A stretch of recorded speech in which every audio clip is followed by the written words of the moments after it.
کل دولاتنا فقرید گنو کرو تن بنوا نارے کل کوئی فرق بچنا باریاتی تیار موڑ پیو تن پارا نارے جو نانو تن مسافر دے تھی گھڑی بیڑا تیار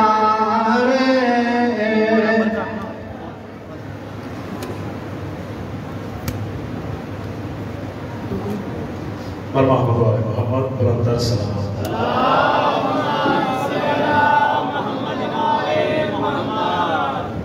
ہمارے عشرہ محرم الحرام کے مایہ ناز خطیب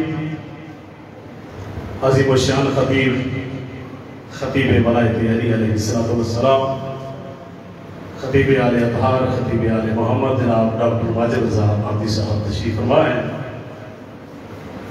وہ انشاءاللہ عشرہ محرم الحرام کی مجالس سے خطاب فرمائیں گے۔ میں ایک ربائی آپ حضرات کے پیش نظر کر کے منبر قبلہ صاحب کے حوالے کر رہا ہوں کہ کون ہے میرے مولا حسین علیہ السلام۔ دیکھیں کربلا کے میدان میں شہید تو شہر شاہی وفا مولا غازی عباس سکندار بھی ہوئے ہیں، مولانا محمد بھی ہوئے ہیں، شہزادہ قاسم بھی ہوئے ہیں، مگر مولا حسین علیہ السلام وہ بے مثل و بے مثال ہستی ہیں کہ جن پہ اللہ بھی درود و سلام پڑھتا ہے اور جن کا ذکر خود اللہ بھی فرشتوں میں بھی کرتا ہے۔ اور اسی لیے شاعر نے لکھا ہے کہ ان کے یزید نے کاٹی رگے شریعت کی۔ بھائی یہ نہ سمجھو کہ یزید سے ماننے والے نہیں ہیں، 1400 سال کے بعد آج بھی یزید کو بھی ماننے والے ہیں۔ یہ میڈیا بتا رہا ہے، سوشل میڈیا بتا رہا ہے کہ یزید کو ماننے والے لوگ بھی ہیں۔ اسی لیے شاعر نے لکھا ہے کہ ان کے یزید نے کاٹی رگے شریعت کی اور میرا حسین تو شریعت کو عام کرتا ہے۔ ارے تیرے یزید پہ زمانے بھر میں کی لعنت، میرے حسین کو تو خدا بھی سلام کرتا ہے۔ میرے حسین کو تو حسین علیہ السلام زندہ مردہ مردہ باد۔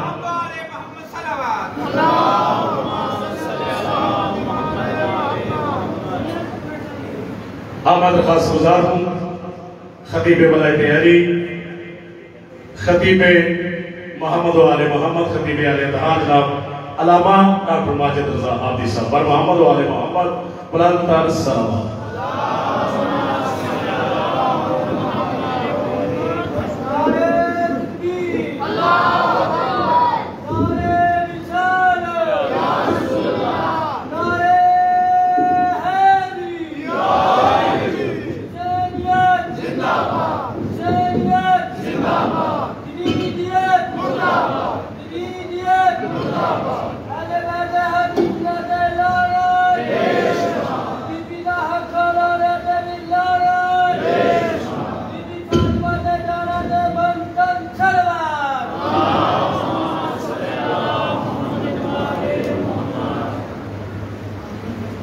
أعوذ بالله السميع العليم من الشيطان اللعين الرجيم بسم الله الرحمن الرحيم الحمد لله المعروف من غير رؤية والخالق من غير روية الذي لم يزل قائما دائما إذ لا سماء ذات أبراج ولا ليل داج ولا بحر ساج ولا أرض ذات مهاد ولا خلق ذو اعتماد والصلاة والسلام والتحية والإكرام على نبي الرحمة وخازن المغفرة وقائد الخير والبركة ومنقذ العباد من الهلكة سيدنا ومولانا أبي القاسم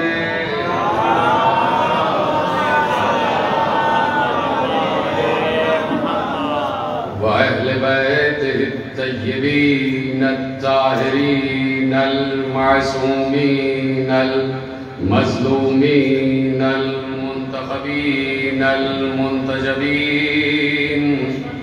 الذين أذهب الله عنهم الرجس وطهرهم تطهيرا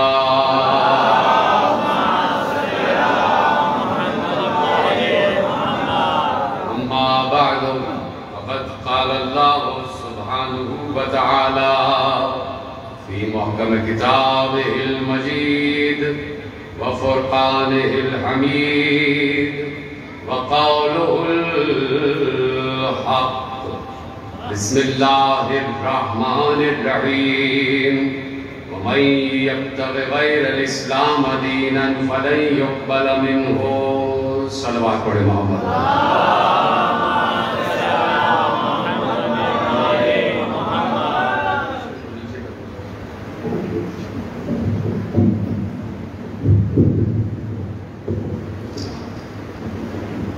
صحیح صلوات پڑھے محمد و آل محمد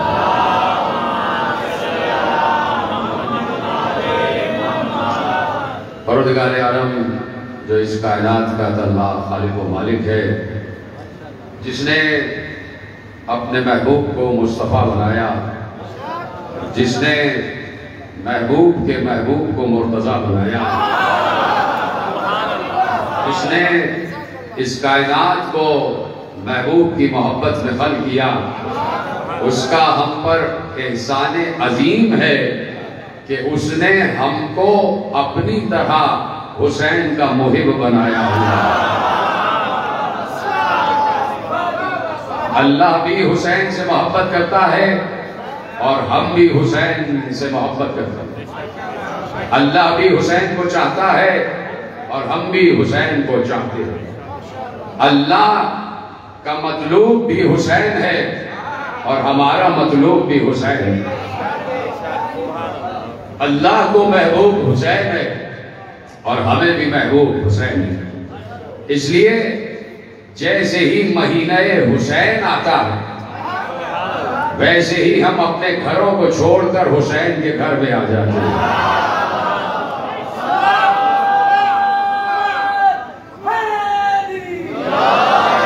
یہ درگاہ حسین یہ صرف درگاہ حسین نہیں ہے توجہ ہے آپ کی یہ صرف حسین کی درگاہ نہیں ہے جس میں ہم بیٹھے ہوئے ہیں جملہ دینے جا رہا ہوں اور جملہ آپ تک پہنچ جائے تو مجھے بتائیے گا یہ جس درگاہ میں ہم بیٹھے ہیں یہ جس بارگاہ میں ہم بیٹھے ہیں یہ صرف حسین کی بارگاہ نہیں ہے بلکہ حسین کے ذریعے سے ہم نے سمجھا ہے کہ اس بارگاہ کو بارگاہ خدا بھی کہتے ہیں بارگاہ رسول بھی کہتے ہیں سلامت رہے بارگاہ خدا ہے اور بارگاہ رسول ہے جہاں حسین کا تذکرہ ہو جائے وہ کوئی معمولی جگہ نہیں ہوتی وہ کوئی معمولی فرش نہیں ہوتا اسی لیے ہم دنیا کو 1400 برس سے بتا رہے ہیں کہ جس فرش پر عرش والے آ جائیں وہ فرش عرش بن جاتا ہے فرش عرش بن جاتا ہے تو آپ جملہ لے جائیے آخری آدمی تک کہ جملہ یہی ہے اور اگر جملہ سمجھ میں آ جائے تو میرا ساتھ دیجئے گا کہ جس فرش پر عرش والے آ جائیں وہ فرش عرش بن جاتا ہے. تو اس جملے کی روشنی میں یہ بات کہنے میں حق بجانب ہوں کہ اس وقت ہم فرش پر نہیں عرش پر بیٹھے ہوئے ہیں. اس وقت ہم فرش پر نہیں عرش پر بیٹھے ہوئے ہیں. یہ خطہ جس خطے میں آپ بیٹھے ہوئے ہیں یہ کوئی معمولی خطہ نہیں ہے. یہ کوئی معمولی ٹکڑے زمین نہیں ہے. جس زمین کے ٹکڑے پر آپ بیٹھے ہیں یہ بات یاد رکھنا، جہاں پر بھی مسجد بنے یا جہاں پر بھی امام بارگاہ بنے، جہاں پر بھی اللہ کا گھر بنے یا جہاں پر بھی حسین کا گھر بنے، وہ زمین اللہ کی نگاہ میں پہلے سے منتخب شدہ ہوتی ہے. اس زمین پر کچھ اور بن ہی نہیں سکتا تھا سوائے مسجد کے یا عزا خانے کے. اس مسجد اس جگہ پر کچھ اور نہیں بن سکتا تھا. یا تو مسجد ہی بنتی یا عزا خانہ بنتا. اللہ کی نگاہ میں پہلے سے وہ ٹکڑا منتخب شدہ ہوتا. کچھ بھی ہو جائے اس ٹکڑے پر کوئی بھی آ کر بیٹھ جائے، وہ ٹکڑا اور وہ خطہ حسین سے مخصوص ہو جاتا. اور جب حسین سے مخصوص ہو جاتا ہے تو پھر وہاں پر ذکر حسین ہوا کرتا ہے. اور جہاں ذکر حسین ہوتا ہے، توجہ ہے، سننے کے لیے تیار ہے، جہاں ذکر حسین ہوتا ہے، معصوم کی حدیث ہے کہ جہاں پر ذکر حسین ہوتا ہے، جس خطے میں ذکر حسین ہوتا ہے، اس وقت اس ٹکڑے میں ذکر حسین ہو رہا ہے نا، جہاں میں اور آپ بیٹھے ہوئے ہیں، اس وقت اس خطے میں ذکر حسین ہو رہا ہے یہاں پر، اور دنیا کے ہر خطے میں ذکر حسین ہو رہا ہے. نہ معلوم کتنے شہروں میں، نہ معلوم کتنے ملکوں میں، نہ معلوم کتنے قریوں میں، نہ معلوم کتنے دیہاتوں میں، نہ معلوم کتنے گاؤں میں، نہ معلوم کتنی گلیوں میں، نہ معلوم کتنی شاہراہوں پر، نہ معلوم کتنے علاقوں میں اس وقت ذکر حسین ہو رہا ہے. ہر جگہ فرش ادائے حسین بچھا ہوا ہے، ہر جگہ حسین کے ماننے والے بیٹھے ہوئے ہیں. اور یہ بات کہہ دوں کہ حسین کا ماننے والا بس حسین ہی کا ماننے والا ہوتا ہے. ہم حسین کے ماننے والے کو نہ سنی کہتے ہیں نہ شیعہ کہتے ہیں. ہمارے نزدیک دو ہی فرقے ہیں، ہمارے نزدیک دو ہی فرقے ہیں، یا حسینی ہے یا یزیدی ہے.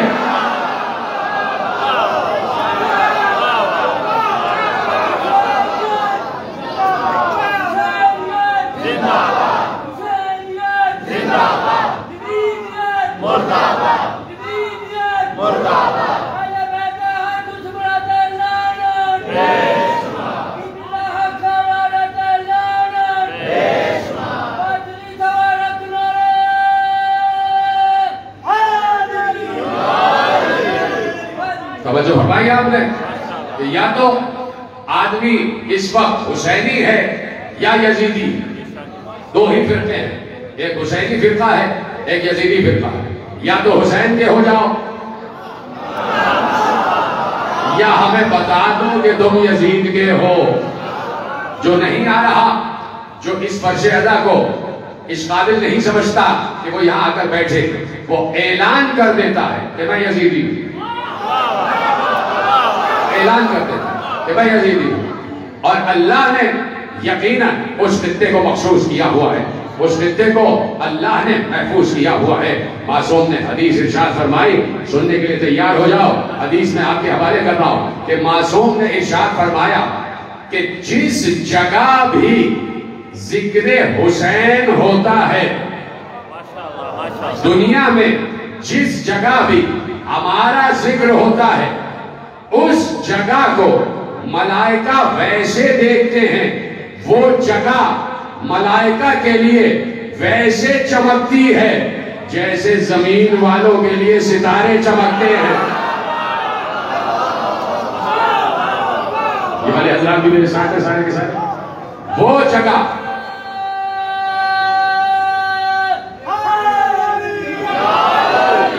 جہاں ذکر حسین ہوتا ہے، وہ جگہ آسمان والوں کے لیے ویسے چمکتی ہے جیسے زمین والوں کے لیے ستارے چمکا کرتے ہیں. تو اس وقت یہ جگہ آسمان والوں کے لیے چمک رہی ہے. اگر ایسے سنیں گے تو بات کیسے آگے بڑھے گی؟ اس وقت یہ جگہ، یہ عزا خانہ ہے ابو طالب، یہ علی کے باپ کے نام کا عزا خانہ، یہ حسین کے دادا کے نام کا عزا خانہ. جملہ دے دو, یہ زہرا کے سسر کے نام کا عزا خانہ. زہرا کے سسر کے نام کا عزا خانہ آسمان والے فرشتوں کے لیے ایسے چمک رہا ہے جیسے زمین والوں کے لیے ستارے چمکتے. سنیں گے جملہ؟ ایک سوال پوچھوں آپ سے اگر اجازت ہے. یہ بتائیے کہ آپ ستاروں کو کیسے دیکھتے ہیں؟ نظر جھکا کے دیکھتے ہیں یا نظر اٹھا کے؟ ستاروں کو نظر اٹھا کے دیکھتے ہیں, ایسے دیکھتے ہیں. یوں دیکھتے ہیں نا ستاروں کو, ہو رہا ستارہ, وہ چمک رہا ہے ستارہ, تو ستاروں کو نظر اٹھا کے دیکھا جاتا ہے, نظر جھکا کے نہیں. ستاروں کو نظر اٹھا کے دیکھا جاتا ہے. تو اب آسمان والوں کے لیے فرش عزا ایسے چمکتا ہے جیسے زمین والوں کے لیے ستارے چمکتے ہیں. تو اب میں یہ جملہ کہنے میں حق بجانب ہوں کہ فرشتے فرش عزا کو نظر جھکا کے نہیں, نظر اٹھا کے دیکھ رہے ہیں.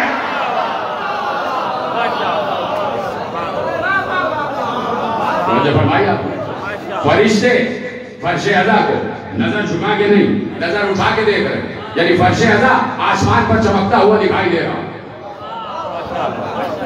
آپ کو اختلاف ہے کیا اس بات سے؟ تو بولیے نا میرے ساتھ. فرش عزا, یہ فرش عزا جہاں پر بھی بچھا ہوا ہے وہ آسمان والوں کے لیے چمک رہا ہے. اس وقت ہم فرشتوں کے لیے ویسے چمک رہے ہیں جیسے ہمارے لیے فرشتے چمکتے ہیں. اللہ اکبر. میں جملے دے رہا ہوں اور آپ چپ بیٹھے ہوئے ہیں. اس وقت ہم فرشتوں کے لیے ویسے نورانی بنے ہوئے ہیں جیسے فرشتے ہمارے لیے نورانی بنے ہوتے ہیں. فرشتے ہمیں نور کی نگاہ سے دیکھ رہے ہیں, فرشتے ہمیں نورانی نگاہ سے دیکھ رہے ہیں. تو اب یہ فرش عزا آسمان والوں کے لیے چمک رہا ہے. کیوں چمک رہا ہے؟ اس لیے کہ یہاں ذکر حسین ہو رہا ہے, اس لیے کہ یہاں ذکر علی ہو رہا ہے. ذکر علی جہاں ہوتا ہے فرشتے اپنے آپ پر واجب جانتے ہیں کہ اس مقام پر آ جائیں. جملے آپ نے ضائع کر دیا. بھائی جہاں پر علی کا ذکر ہو رہا ہوتا ہے وہاں فرشتے ضرور آتے. جہاں پر آل محمد کا ذکر ہو رہا ہوتا ہے وہاں فرشتے ضرور آتے. کیوں؟ دلیل کیا ہے؟ دلیل یہ ہے کہ مجلس شروع ہوتی ہے تو تم حدیث قصہ پڑھتے ہو نا. حدیث قصہ جب مجلس شروع ہوتی ہے تو حدیث قصہ پڑھی جاتی ہے.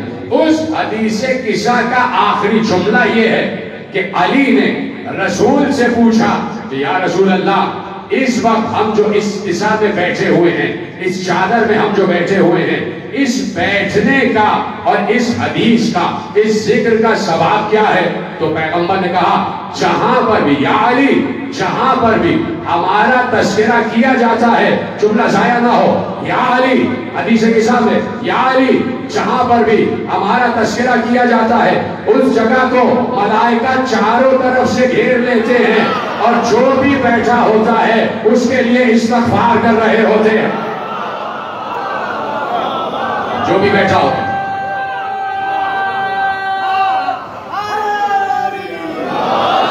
جو بھی بیٹھا ہوتا ہے, جو اس مجلس میں بیٹھا ہوتا ہے اس کے لیے استغفار کر رہے ہوتے ہیں. تو اس وقت ہمیں چاروں طرف سے ملائکہ نے گھیرا ہوا ہے. اس وقت ہم ملائکہ کے حصار میں ہیں. کیوں ملائکہ آ گئے؟ ملائکہ اس لیے آ گئے کہ یہاں علی کا ذکر ہو رہا ہے. ملائکہ اس لیے علی کے ذکر میں آتے ہیں کہ استاد الملائکہ ہے جبرائیل. ملائکہ کا استاد جبرائیل ہے کہ نہیں؟ بولیے ہے کہ نہیں؟ ملائکہ کا استاد ہے جبرائیل, استاد ملائکہ ہے جبرائیل. اب سوال پوچھنا چاہتا ہوں کہ یہ جبرائیل ہی استاد ملائکہ کیوں ہے؟ یہ فرشتوں کا استاد جبرائیل ہی کیوں ہے, کوئی اور کیوں نہیں ہے؟ توجہ ہے, جواب دو اگر آپ کی اجازت ہے. فرشتوں کا استاد ہے جبرائیل. جبرائیل فرشتوں کا استاد اس لیے ہے کہ وہ علی کا شاگرد ہے. سلامت رہے آپ. جبرائیل فرشتوں کا استاد اس لیے کہ وہ علی کا شاگرد ہے. تو علی کا شاگرد ہے تو تو فرشتوں کا استاد ہے. یعنی جو علی کی شاگردی میں آ جائے وہ استاد ہو جاتا ہے، استاد ہو جاتا ہے. تو ملائکہ کا استاد ہے جبرائیل، ملائکہ کا استاد ہے جبرائیل. ملائکہ میں سب سے بڑے رتبے پر ہے جبرائیل، اس لیے کہ علی کا شاگرد ہے. اور نیچے زمین پر ہے صحابہ، آسمانوں پر جبرائیل ملائکہ کا استاد ہے. ملائکہ کے رتبوں میں سب سے بڑا رتبہ جبرائیل کا ہے، اس لیے کہ علی کا شاگرد ہے. ٹھیک ہے؟ اور زمین پر صحابہ ہے، تو صحابہ میں سب سے بڑے رتبے پر سلمان فارسی ہے، اس لیے کہ علی کا شاگرد ہے. جیتے رہے، سلامت رہے. صحابہ میں بڑے ایمان کے 10ویں درجے پر ہے سلمان محمدی، سلمان فارسی جسے کہتے ہیں. وہ اس لیے 10ویں درجے پر ہے، اس لیے 10ویں درجے پر. ذرا پوچھ لو آپ سے، آپ کی اجازت ہو تو ایک سوال پوچھوں کہ بھائی سلمان فارسی ایمان کے آخری درجے یعنی 10ویں درجے پر کیوں؟ بھائی اور بھی تو صحابہ ہیں، ہے کہ نہیں؟ اور بھی صحابہ. ہر صحابی ایمان کے 10ویں درجے پر کیوں نہیں ہے؟ سوالیہ نشان کہ ہر صحابی ایمان کے 10ویں درجے پر کیوں نہیں؟ یہ سلمان فارسی ہی ایمان کے 10ویں درجے پر کیوں ہے؟ ایک سوال پوچھ رہا ہوں. اب سوال کا جواب انتہائی آسان ہے. پہلے تو تفصیل سنو کہ بھائی بات یہ ہے کہ سلمان فارسی بھی سارے وہی کام کر رہے ہیں جو سارے صحابہ کر رہے ہیں. سارے صحابہ نماز پڑھ رہے ہیں، سلمان بھی نماز پڑھ رہے ہیں. سلمان بھی روزہ رکھ رہے ہیں، سارے صحابہ بھی روزہ رکھ رہے ہیں. سلمان نے بھی حج کیا، سارے صحابہ نے بھی حج کیا. سلمان جہاد کر رہے ہیں، سارے صحابہ بھی جہاد کر رہے ہیں. سلمان زکوٰۃ دے رہے ہیں، سارے صحابہ بھی زکوٰۃ دے رہے ہیں. سلمان نماز پڑھ رہے ہیں، سارے صحابہ بھی نماز پڑھ رہے ہیں. سلمان رسول سے محبت کرتے ہیں، سارے صحابہ بھی رسول سے محبت کرتے ہیں. جب سب ایک جیسا کام کر رہے ہیں تو پھر سلمان کو خصوصیت کیوں ہے؟ کیوں چپ کیوں بیٹھے بھائی؟ میرے ساتھ بات کرتے جائیں. جب سارے ایک جیسا کام کر رہے ہیں تو پھر سلمان کو خصوصیت کیسے حاصل ہو گئی کہ سلمان 10ویں درجے پر آ گئے اور باقی کوئی 10ویں درجے پر نہ آیا؟ اس کا مطلب ہے کہ سلمان ان سب سے ہٹ کر کوئی ایسا عظیم کام کر رہے ہیں جس کام کی وجہ سے سلمان ایمان کے 10ویں درجے پر نظر آیا.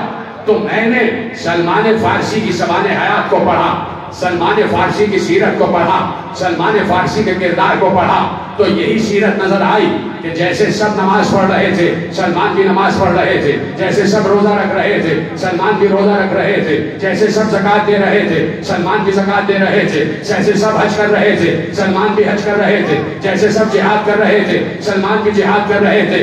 فرق ان میں اور سلمان میں صرف یہ تھا کہ سلمان در صحرا پر اپنی داڑھی سے جھاڑو لگا رہا تھا.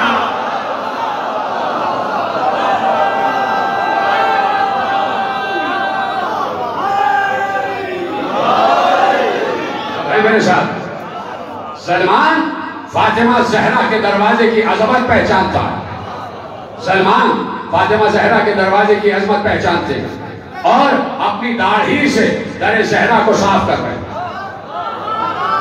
یعنی سلمان نے بتایا کہ داڑھی کا صحیح استعمال کیا ہے.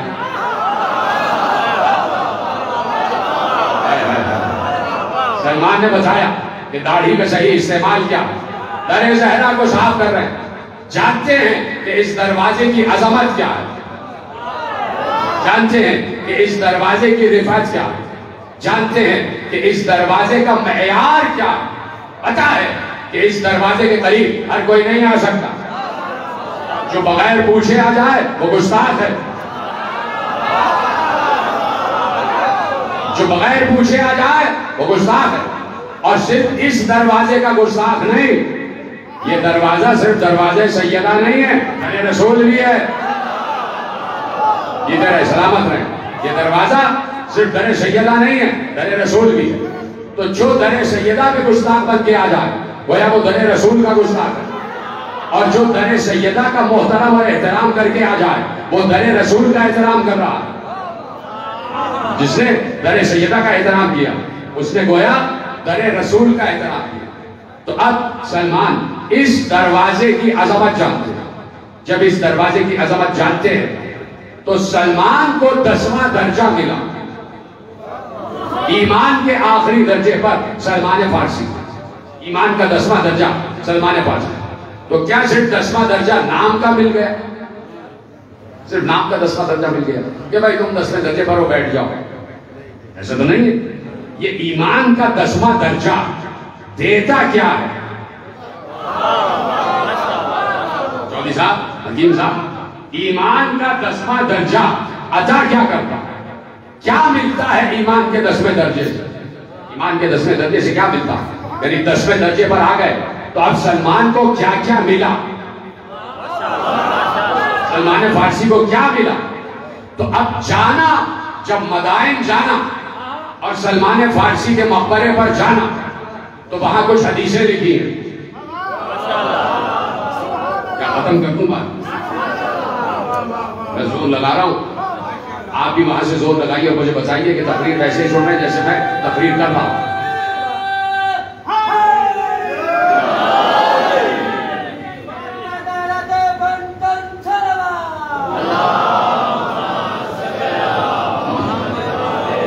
توجہ, اب یہ ایمان کا 10واں درجہ دیتا کیا؟ سلمان کو ملا کیا؟ صرف نام کا 10واں درجہ ملا یا سلمان کے پاس کوئی اختیار بھی آیا؟ ہاں سلامت رہے, ایسے ہی بولے میرے ساتھ جیسے آپ بات کر رہے ہیں. یا سلمان کے پاس کوئی اختیار بھی آیا یا سلمان کو کوئی فضیلت بھی ملی؟ تو جب جانا مدائن, اور مدائن میں سلمان کی قبر پاک پر جانا, مدائن پاک جسے کہتے ہیں, سلمان کی قبر پر جب جانا تو وہاں پر کچھ پیغمبر کی حدیثیں لکھی ہیں. حدیثیں بیان کروں آپ کے خدمت میں؟ حدیثیں بیان کروں, سنیں گے ویسے ہی جیسے حدیثوں کا معیار ہے. حدیثوں کا معیار سنیں گے. دیکھیے, جب آپ کربلا جاتے ہیں تو کربلا میں طریقہ یہ ہے, ادب حاضری کا یہ ہے کہ پہلے عباس کے روضے پر جاؤ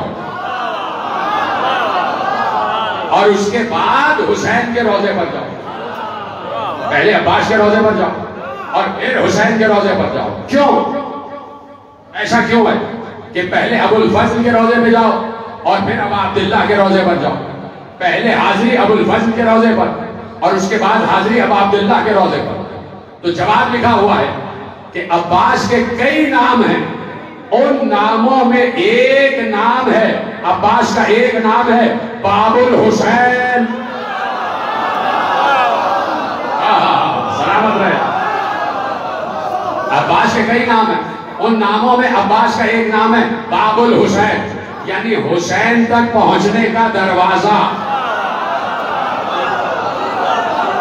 حسین تک پہنچنے کا دروازہ. عباس ہے باب الحسین, حسین تک پہنچنے کا دروازہ. یعنی اگر شہر تک جانا ہے تو دروازے سے ہو کے آنا ہے. شہر علم تک پہنچنے کا دروازہ ہے علی, اور حسین تک پہنچنے کا دروازہ ہے عباس. یعنی عباس کے دروازے سے ہو کر گزرنا ہے تب حسین تک پہنچو گے. اب عباس کا ایک لقب تو ہو گیا باب الحسین, حسین کا بھی ایک لقب ہے, حسین کا بھی ایک لقب ہے. جیسے کاش کہ میں جملہ آپ تک پہنچا سکوں, میری نگاہ میں بہت بڑا جملہ ہے جو دینے جا رہا ہوں. جیسے حسین تک پہنچنے کا دروازہ ہے عباس, ویسے ہی اللہ تک پہنچنے کا دروازہ ہے حسین.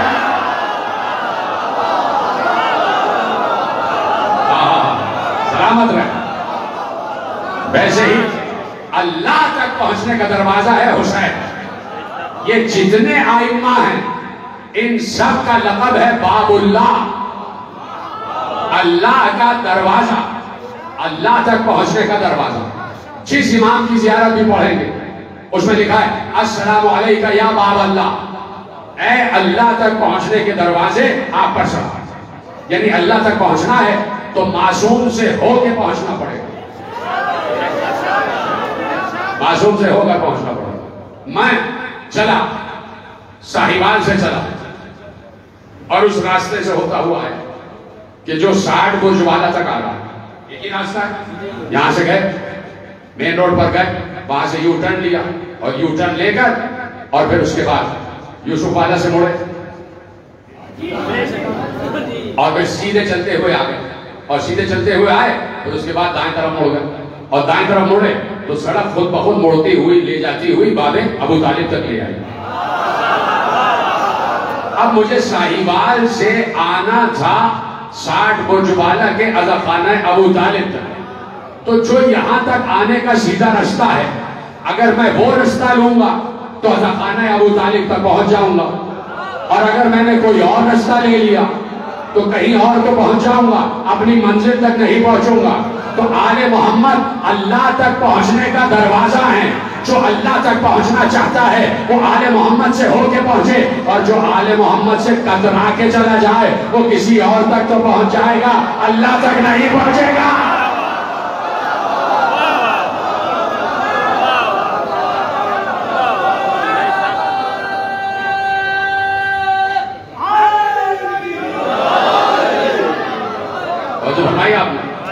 جو آل محمد سے ہو کے اللہ کی طرف جائے گا وہ پہنچے گا اللہ تک، اس لیے کہ آل محمد باب اللہ ہے، اللہ تک پہنچنے کا دروازہ.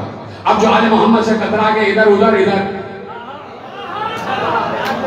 بھائی ایک ہی راستہ ہے نا، اللہ خانہ ابو طالب تک آنے کا ایک ہی راستہ ہے، 3 راستے نہیں ہیں، 3 راستے تھوڑی ہیں، ایک راستہ ہے. اللہ اکبر. تو اللہ تک پہنچنے کا بھی ایک ہی راستہ ہے اور وہ ہے آل محمد کا راستہ. آل محمد کے راستے سے چلو اللہ تک پہنچ جاؤ گے. تو آل محمد ہے باب اللہ، علی باب اللہ، ٹھیک ہے، حسن باب اللہ. کتنا بڑا مرتبہ، کتنا بڑا مرتبہ. علی اپنے دور کا ولی ہے، حسن اپنے دور کا ولی ہے، حسن بھی باب اللہ. حسین اپنے دور کا ولی، حسین بھی باب اللہ. زین العابدین اپنے دور کا ولی، زین العابدین بھی باب اللہ. محمد باقر اپنے دور کے ولی، محمد باقر بھی باب اللہ. بھائی بولتے جائیں نا ساتھ ساتھ. جعفر صادق اپنے دور کے ولی تو جعفر صادق بھی باب اللہ.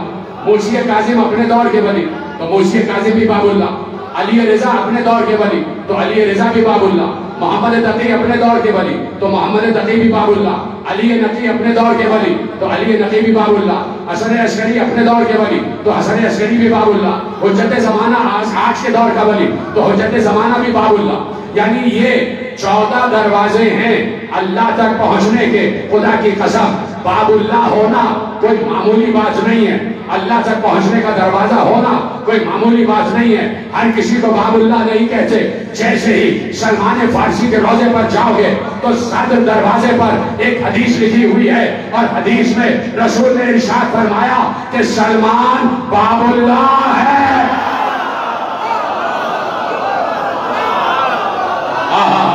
یہ دینا سلامت رہو جیسے سلمان.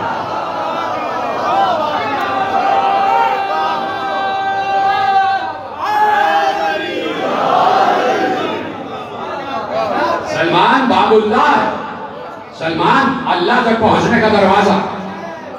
یعنی اتنا بڑا مرتبہ دے دیا سلمان فارسی کو.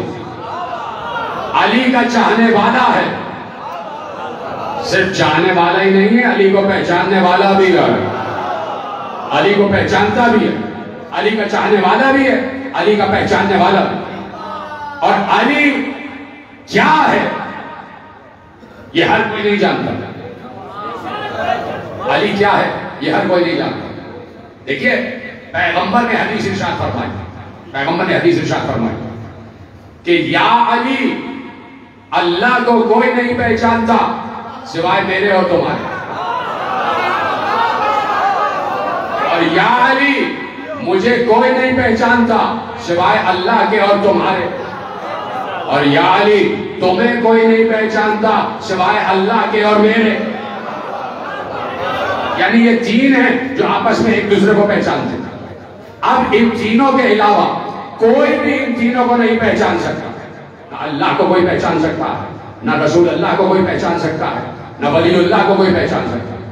یہ تینوں ایک دوسرے کو جانتے اور پہچانتے ہیں، کوئی نہیں پہچان سکتا. ٹھیک ہے، حدیث تو آپ نے سنی ہوئی نا بچپن سے.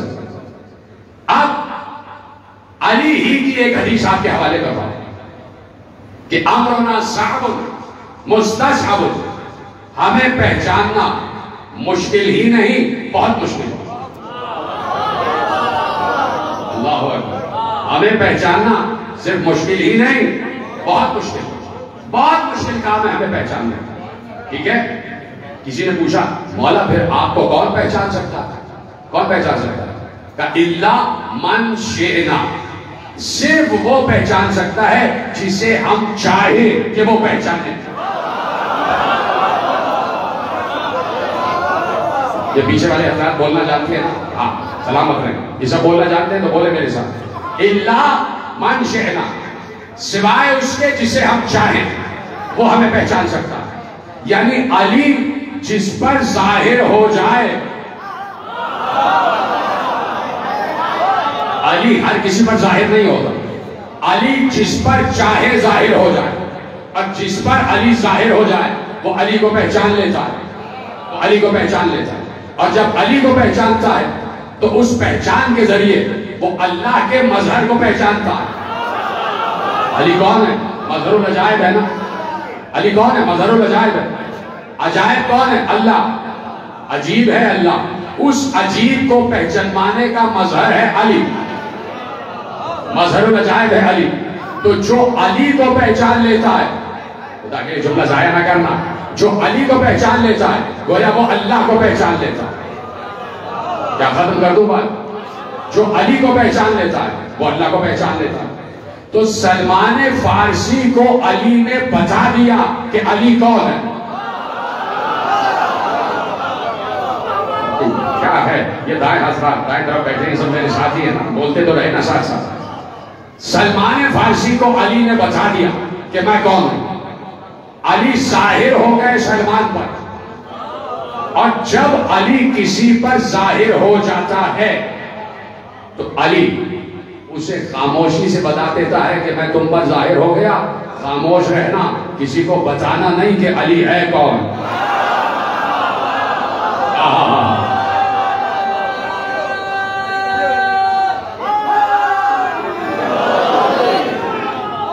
علی جس پر ظاہر ہو جاتا پھر علی اس کو کہتے خاموش رہنا، بتانا نہیں کہ علی کون ہے، بتانا نہیں کہ علی کون ہے. تو سلمان کے دل میں پورا کا پورا علی موجود ہے. سلمان اصل علی جانتے، سلمان حقیقت علی جانتے. سلمان کے علاوہ کوئی بھی حقیقت علی نہیں جانتا. سلمان علی کے باطن کا جاننے والا ہے. سلمان علی کے باطن کا جاننے والا ہے، اس لیے 10ویں درجے پر. اور اب پیغمبر نے کہا، بڑی مشہور حدیث تمہارے حوالے کرنے جا رہا ہوں. پیغمبر نے کہا، تیار ہو سننے کے لیے؟ اب پیغمبر نے کہا، دیکھو سارے جو 10ویں درجے تک ہیں، یعنی سلمان فارسی کا بھی بڑا بلند مرتبہ ہے، ابو ذر کا بھی بڑا بلند مرتبہ ہے. ابو ذر کوئی معمولی ہستی نہیں ہے، کوئی معمولی شخصیت نہیں ہے ابو ذر. ابو ذر پیغمبر نے ابو ذر کے لیے کہا، پیغمبر نے ابو ذر کے لیے کہا کہ زمین نے بوجھ نہیں اٹھایا، آسمان نے سایہ نہیں کیا کسی ایسے آدمی پر جو ابو ذر سے زیادہ سچا ہو. سچا ہے ابو ذر، سچا انسان ہے، اور 9ویں درجے پر ہے ایمان، کوئی معمولی شخصیت نہیں ہے ابو ذر. اب پیغمبر نے حدیث کہی، اور حدیث کیا کہی کہ اگر ابو ذر کو معلوم ہو جائے کہ سلمان کے دل میں کیا ہے تو ابو ذر سلمان کو قتل کر دیں گے. یعنی ہر کوئی چاہے ابو ذر کے معیار کا ہی کیوں نہ ہو، ہر کوئی حقیقت علی کے وزن کو اٹھا نہیں سکتا. میرے جملے ضائع کر رہے ہیں. ہر انسان علی کی حقیقت کے وزن کو اٹھا نہیں سکتا. ہر کوئی علی کے باطن تک نہیں پہنچ سکتا. ابو ذر علی کے ظاہر کا عارف تھا، ظاہر کا پہچاننے والا، اور سلمان علی کے باطن کا پہچاننے والا تھا۔ تو سلمان کو منع کر دیا کہ سلمان بتانا نہیں، سلمان بتانا نہیں۔ سلمان کے دل میں رہا کہ علی کیا ہے اور کون ہے۔ اب چونکہ سلمان علی کا پہچاننے والا تھا، علی کا جاننے والا تھا، تو سلمان کو 10واں درجہ مل گیا ایمان کا۔ تو کیا صرف 10واں درجہ ہی ملا یا اس کے ساتھ بھی کچھ ملا؟ اس کے ساتھ بھی ملا۔ پہلی حدیث میں نے آپ کے حوالے کر دی، پہلی حدیث میں نے آپ کے حوالے کر دی۔ دوسری حدیث جو سلمان فارسی کے مقبرے پہ لکھی ہوئی ہے، پیغمبر نے کہا سلمان علم کا سلمان علم کا ناپیدا کنار سمندر ہے، علم کے ناپیدا کنار سمندر کا نام ہے سلمان فارسی، سلمان محمدی جسے پیغمبر نے کہہ دیا، سلمان محمدی، علم کا ناپیدا کنار سمندر جسے کہتے ہیں سلمان فارسی۔ اب کہا تیسری حدیث، اب جو ہے یا ختم کر دوں گا تو دل لگا کے سنو گا، یہ اس وقت میری 5ویں تقریر ہے صبح سے، لیکن کہیں سے آپ کو تھکا ہوا لگ رہا ہوں، ایک آدمی جرا، باقی سب کو تھکا ہوا لگ رہا ہوں، آپ بھی ویسے ہی بیٹھے نہ کرو۔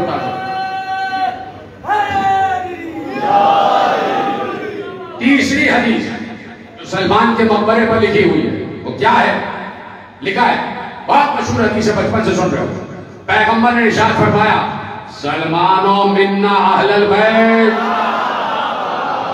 یہ ذرا سلامت رہے آپ، ایسے آپ نے سنا، سلمان و منا اہل البیت، سلمان ہم اہل بیت سے ہے، منا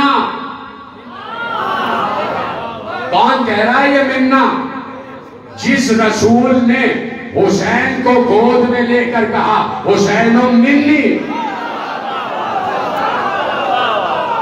اس رسول نے سلمان کے لیے کہا سلمان و منا، سلمان ہم میں سے، یعنی ہم اہل بیت میں سے، سلمان ہم اہل بیت میں سے۔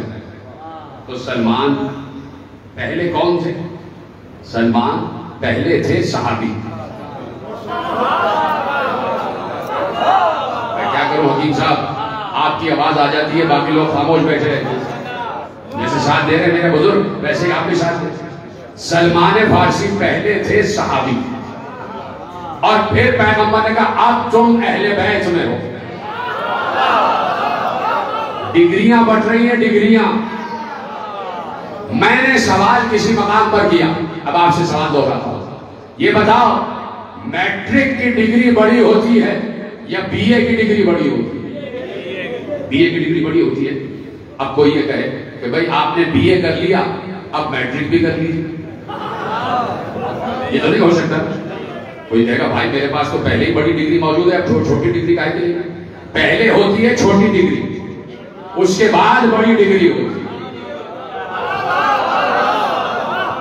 میں بھی چپ ہو جاتا ہوں، آپ چپ ہیں تو میں بھی چپ بیٹھا رہا۔ میں بات کہہ چکا بھائی، میں بات کہہ چکا، سمجھنے والے سمجھ گئے، اور جو نہیں سمجھے ان کو سمجھاتا ہوں۔ پہلے ہوتی ہے چھوٹی ڈگری، اس کے بعد ہوتی ہے بڑی ڈگری۔ پہلے انسان میٹرک کرتا ہے، پھر جا کے کہیں انٹر کرتا ہے، اور پھر جا کے کہیں بی اے کرتا ہے۔ تو بی اے ہو گئی بڑی ڈگری اور میٹرک ہو گئی چھوٹی ڈگری۔ پہلے ہے چھوٹی ڈگری، پھر ہے بڑی ڈگری۔ سلمان پہلے تھے صحابی، بڑی دیر میں سمجھے، واہ واہ واہ، سلامت رہنا۔ سلمان پہلے تھے صحابی، اس کے بعد ہوئے اہل بیت۔ یہی سے معلوم ہو گیا کہ صحابہ و اہل بیت میں بڑی ڈگری کون سی ہے۔ یہی سے معلوم ہو گیا کہ صحابہ و اہل بیت میں بڑی ڈگری کون سی ہے۔ کہ سلمان و منا اہل بیت، سلمان ہم اہل بیت میں سے، ہم میں سے، سلمان ہم میں سے تھا باہر والا۔ پیغمبر نے کہا اب تم در سیدہ کو پہچان چکے، اب تم علی کو پہچان چکے، جب علی و زہرا کو پہچان لیا تو باہر کیوں کھڑے ہو، آ جاؤ نا گھر کے اندر۔ علی و زہرا کو پہچان لیا تو باہر کیوں کھڑے، آ جاؤ گھر میں آ جاؤ۔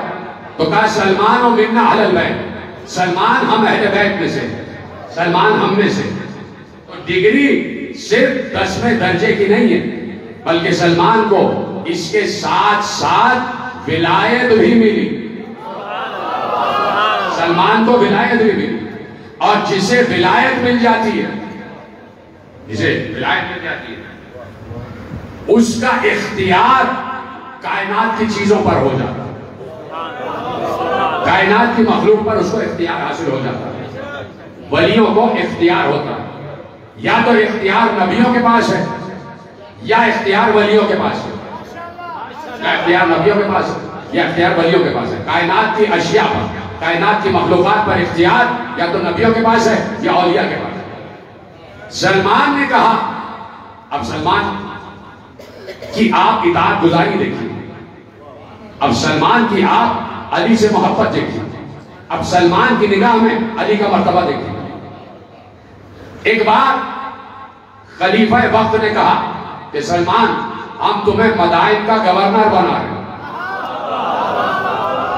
سلمان، ہم تمہیں مدائن کا گورنر بنا رہے ہیں.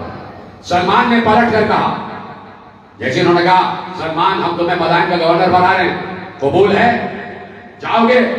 سلمان نے بڑے دربار میں پلٹ کر کہا، پہلے علی سے پوچھ لوں. پہلے مولا سے پوچھ لوں. مولا سے پوچھا، مولا نے اجازت دے دی. اب مولا نے اجازت دی ہے. مولا کسے کہتے ہیں؟ جو ولی ہوتا ہے. ولی کی اجازت سے سلمان چلے. اب جب ولی نے اجازت دی ہے، کہ اللہ ولی ہے، اس اللہ نے علی کو ولی بنایا ہے کہ نہیں؟ تو جس اللہ نے علی کو ولی بنایا، اس اللہ نے علی کو نام کا ولی تو نہیں بنایا سر؟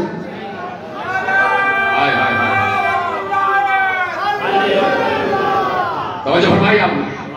اس اللہ نے علی کو صرف نام کا ولی تو نہیں بنایا. علی جو ولی ہے اس کے پاس اختیار بھی تو ہے. جب اللہ نے علی کو ولی بنا دیا، بس سب بول رہی ہے بات، جب اللہ نے علی کو ولی بنا دیا تو اب جو اختیار خود اللہ کے پاس تھا، ہر وہ اختیار اللہ نے علی کو دے دیا. کیوں؟ اس لیے کہ اللہ بھی ولی ہے. تو جو ولی کے اختیارات ہونے چاہیے وہ ولی کے پاس پہنچے. کہ یا علی، ہم نے تمہیں ولی بنایا، تو اب جو ہم کر سکتے ہیں وہ تم بھی کر سکتے ہو. جو ہم کر سکتے ہیں وہ تم کر سکتے ہو. ہم مردے کو زندہ کر سکتے ہیں، تم بھی مردے کو زندہ کر سکتے ہو. ہمارا اختیار کائنات کی ہر شے پر ہے، تو تمہارا اختیار بھی کائنات کی ہر شے پر ہے. سورج بنانے والے ہم، پلٹانے والے تم.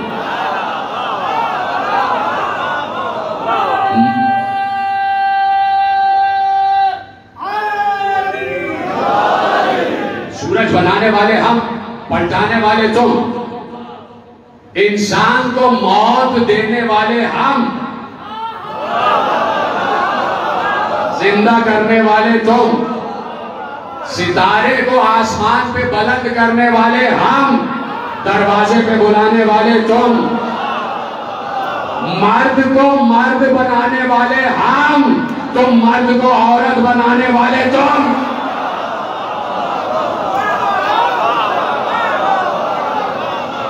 جو فرمائی نا آپ نے، تو ولایت اختیار کے ساتھ جاتی. تو اللہ نے علی کو ولی بنایا اور علی نے سلمان کو ولی بنایا. سلمان کے بعد ہی ولایت ہے، سلمان کے بعد ہی ولایت ہے. تو اب جو سب سے پہلا پڑھا لکھا ملنگ ہے علی کا، اس کا نام ہے سلمان. سب سے پہلا اور پڑھا لکھا ملنگ ہے علی کا، اس کو سلمان کہتے ہیں. سلمان کہتے ہیں. کل یہی سے تقریر آگے بڑھیں گے. تو علی اپنے وقت کا ولی، علی اپنے وقت کا ولی. کل بھی اسی وقت پر میں 9:30 سے 9:45 کے درمیان ممبر پہ بیٹھ جاؤں گا، کیونکہ سڑک بڑی خراب ہے اور ایک ہی ٹریک چل رہا ہے، تو ذرا سا آنے میں بڑی تاخیر ہو جاتی ہے. تو آپ 9:30 بجے یہاں تشریف لے آئیے گا. میں 9:35 9:40 تک یہاں پہنچ جاؤں گا انشاءاللہ. ٹھیک ہے، کل سے آپ وقت پر آپ باہر کھڑے ہوئے تھے، آپ کا شکریہ، خدا آپ کے دامن مراد کو دور مقصود سے بھر دے، خدا تمام بانیانی مجلس کی توفیقات میں اضافہ فرمائے، خدا آپ کا اس فرش اعظم پر آنا قبول فرمائے، خدا آپ کو کوئی غم نہ دے سوا غم حسین کے، خدا آپ کے رزق میں اضافہ فرمائے، خدا آپ کی روزی میں اضافہ فرمائے، خدا آپ کو نظر بد سے محفوظ فرمائے، جس کے پاس اولاد نہیں ہے خدا اسے اولاد نرینہ عطا فرمائے۔ تو بس سب کو دعائیں دے چکا، تو کل یہیں سے تقریر آگے بڑھے۔ علی اپنے وقت کا ولی اور حسین اپنے وقت کا ولی، حسین اپنے وقت کا ولی۔ تو یہ حسین نے مدینہ نہیں چھوڑا، یہ اللہ کے ولی نے مدینہ چھوڑا، یہ اللہ کے ولی نے مدینہ چھوڑا۔ آپ نے آئے کہا یقین کرو کہ زہرا کی خوشنودی حاصل کی ہے اس نے، جس کی زبان سے ہائے نکلا، یقین کرو، ممبر سے بیٹھ کر کہہ رہا ہوں، جس کی زبان سے ہائے حسین نکلا ہے، زہرا اس سے خوش ہو گئی، زہرا اس سے خوش ہو گئی۔ کوئی ہے میرے حسین کو رونے والا، کوئی ہے میرے حسین پر ہائے کہنے والا، کوئی ہے؟ میں تنہا نہیں ہوں کہ جو حسین پر رو رہی ہوں۔ جنت البقیع چھوڑ کر آنے والی زہرا آج ان عزا خانوں میں، کبھی کسی عزا خانے میں، کبھی کسی عزا خانے میں، کبھی کہیں سے آنسو سمیٹ رہی ہے، کبھی کہیں سے آنسو سمیٹ رہی ہے۔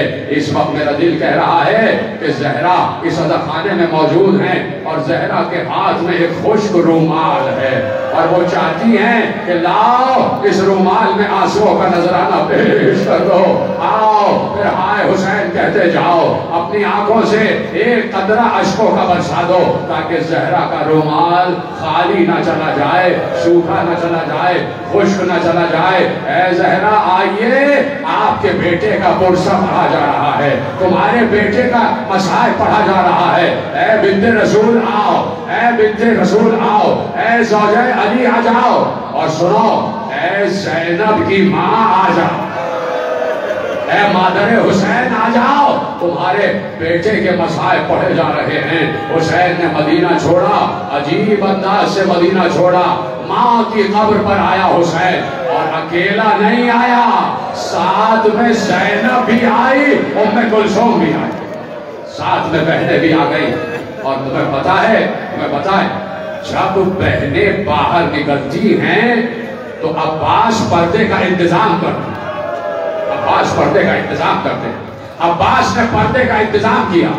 عباس ہاتھ میں تلوار ہے اور پیچھے حسین ہے، اور جوانان بنی ہاشم کے حصار میں دو بہنیں ماں کی قبر پر جا رہی، دو بہنیں ماں کی قبر پر جا رہی۔ ماں کی قبر پر پہنچی، زینب نے ماں کی قبر پر نگاہ کی، زینب کے آنسو بہنے لگے، ماں کی قبر پر اپنے کو گرا لیا، اور گرا کر کہا اماں مجھے معاف کر دینا، اب میں کل سے تمہاری قبر پر چراغ نہ جلا سکوں، اب میں کل سے تمہاری قبر پر چراغ جلانے نہ آ سکوں گی، اس لیے کہ اماں میرا ماجایا حسین مدینہ چھوڑ رہا ہے، میرا حسین تمہارا حسین مدینہ چھوڑ رہا ہے، اور اماں تم نے مجھ سے وعدہ لیا تھا کہ جہاں حسین جائے گا وہاں زینب ساتھ جائے گی، اماں میں حسین کے ساتھ جا رہی ہوں، اماں میں وعدہ کرتی ہوں کہ کبھی قسمت نے موقع دیا تو میں واپس مدینے آؤں گی اور تمہاری قبر پر دوبارہ چراغ جلاؤں گی۔ یہ کہہ کر سینے پہ ہاتھ مارنا، یہ جملہ سننا، یہ کہہ کر زینب و ام کلثوم قبر زہرا سے اٹھے، ابھی اٹھ کے چلے ہی تھے کہ فضہ کہتی ہے میرا کلیجہ پھٹ گیا، اس لیے کہ زہرا کی قبر لرز رہی تھی، زہرا کی قبر لرز رہی تھی، اور لرزتی ہوئی قبر زہرا سے آواز آ رہی تھی، اے میرے بچوں اپنے کو تنہا نہ سمجھنا، جہاں جہاں تم جاؤ گے یہ اجڑی ہوئی ماں ساتھ ساتھ۔ اجرکم اللہ، ماتم کرو، ایسے ہی ماتم کرو، ہاں ایسے ہی ماتم کرو، خدا تمہیں کوئی غم نہ دے سوا غم حسین۔ یہ جو ماتم کے لیے ہاتھ بلند ہو رہے ہیں، خدا ان ہاتھوں کو کسی کا محتاج نہ کرے، خدا تمہیں کسی کا محتاج نہ کرے، خدا یہ ہاتھ کسی کے ہاتھ نہ پھیلے، ہاں ماتم کرتے آؤ۔ اے میرے بچوں، یہ ماں پہلے پہنچو گی، تم بعد میں پہنچو گے۔ زہرا کی قبر سے رخصت ہو گئے، ختم ہو گئی گفتگو، سواریاں چلنے لگی، سواریوں کے چلنے کا انتظام ہوا، سارے اونٹ آگے بڑھ گئے، سارے اونٹ آگے بڑھ گئے۔ حسین کرسی پر تشریف فرما ہے، حسین سارے سامان سفر کو ملاحظہ کر رہے ہیں، یہ وہ اونٹ گئے جس میں قناتیں لدی ہوئی ہیں، اب وہ اونٹ جا رہے ہیں جس میں مشکیزیں لدے ہوئے ہیں، اب وہ اونٹ جا رہے ہیں جس میں کھانے کا سامان ہے۔ کچھ اونٹ ایسے گئے، عبداللہ ابن سنان کہتا ہے میں نے کم از کم 20 اونٹ دیکھے کہ جن میں بڑا خوبصورت سامان لدا ہوا تھا۔ میں نے پوچھا ان اونٹوں پر کیا سامان لدا ہے؟ کہا سنو، حسین کا ایک بیٹا ہے علی اکبر، حسین کا ایک بیٹا ہے علی اکبر، حسین کی ماں، حسین کی زوجہ کا اور علی اکبر کی ماں کا ارادہ ہے کہ راستے میں کہیں کسی بادشاہ کی بیٹی سے علی اکبر کا نکاح کریں گے، یہ علی اکبر کی نکاح کا سامان ہے، یہ علی اکبر کی بری کا سامان ہے، تو ساتھ ساتھ جا رہا ہے، یہ علی اکبر کا سامان ہے، یہ علی اکبر کے عقد کا سامان ہے جو ساتھ ساتھ جا رہا ہے۔ سارے سامان والے اونٹ آگے بڑھ گئے۔ اب عماریاں آئی جن پر پردے پڑے ہوئے تھے، جن پر پردے پڑے ہوئے تھے، حسین ملاحظہ کر رہے تھے، ایک ایک بیوی عماری پر سوار ہو رہی، عماری آئی، دروازے پہ رکی، عماری کو زمین پر بٹھایا گیا، ناقہ زمین پر بیٹھا۔ راوی کہتا ہے میں نے دور سے دیکھا کہ ایک 13 برس کا لڑکا آگے بڑھا، اس نے گھر کا پردہ ہٹایا، ایک نقاب میں ملبوس بیوی برآمد ہوئی، اس لڑکے نے اس بیوی کا شانہ تھاما، عماری نے بٹھایا، عماری آگے بڑھ گئی۔ میں نے کہا یہ کس بیوی کی سواری گئی؟ کہا یہ مادر قاسم ام فروا کی سواری، یہ بیوہ حسن کی سواری آگے بڑھ گئی۔ ایک بار ایک 18 برس کا جوان آگے بڑھا، اس نے دروازے کا پردہ ہٹایا، ایک بیوی پورے نقاب میں ملبوس باہر آئی، اس جوان نے 18 برس کے جوان نے اس بیوی کا شانہ تھاما اور عماری میں بٹھایا، عماری آگے بڑھ گئی۔ راوی نے پوچھا یہ کون؟ کہا مادر علی اکبر ام لیلہ کی سواری، ام لیلہ کی سواری۔ ایسے ہی ام کلثوم بھی سوار ہو گئی، ایسے ہی ام رباب بھی سوار ہو گئی، ایسے ہی ام فروا بھی سوار ہو گئی، ایسے ہی ام لیلہ بھی سوار ہو گئی۔ ایک بار راوی کہتا ہے سینے پہ ہاتھ مارو تو میں چادر زہرا کا واسطہ ہے، آخری جملہ پڑھنے جا رہا ہوں۔ ایک بار راوی کہتا ہے ایک عماری آ کے دروازے پر رکی، کچھ کنیزیں دوڑتی ہوئی آئیں، حسین کے کان میں کچھ کہا، حسین کھڑے ہو گئے، حسین نے عباس کو دیکھا، حسین نے علی اکبر کو دیکھا، اور محمد کو دیکھا، قاسم کو دیکھا، سب دوڑتے ہوئے دروازے کی طرف آئے۔ ایک بار علی اکبر نے دروازے کا پردہ ہٹایا، ایک بلند قامت کی بیوی برآمد ہوئی، حسین نے اس بیوی کا دامن تھاما، اس بیوی کا شانہ تھاما، حسین اس بیوی کا شانہ پکڑ کے عماری کے قریب آئے، عباس تو زانو ہو کے بیٹھ گئے، اور محمد نے عماری کا پردہ ہٹایا، وہ بیوی حسین کا سہارا لے کر اپنے قدموں کو عباس کے زانوں پہ رکھ کے عماری میں سوار ہو گئی، عماری کا پردہ گرا، عماری آگے بڑھی۔ ایک بار راوی نے پوچھا یہ کون بیوی ہے؟ جواب ملا یہ علی کی بڑی بیٹی زینب کی سواری ہے۔